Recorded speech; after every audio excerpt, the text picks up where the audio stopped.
So with that in mind, I just want to go back a step or two that we introduced the ocean model, and some of our listeners Mhm. may not be aware of that.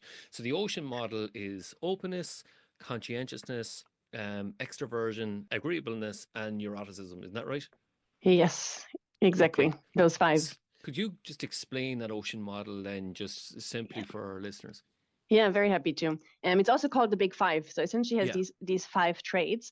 And it's interesting because the way that the Big Five were developed was actually looking at language. So it used to be there were two psychologists that went through the entire English dictionary and pulled out all of the adjectives describing people. So assertive, nice, kind, curious.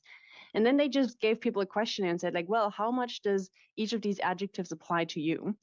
And then based on the answers, they were actually finding that, well, some of them cluster together, right? If you say that you're assertive, maybe you're also more dominant, maybe you also kind of describe yourself in terms of all of these leadership agentic traits. So that's how the Big Five were originally developed based on language. And the way that we psychologists think about them is that they're these very pragmatic dimension describing differences in the way that we think, feel, and behave. So I always think of it, if you meet a stranger in the street and you don't know anything about them, just having an understanding of their Big Five profile gives you a sense of how they're most likely to behave across different situations, right?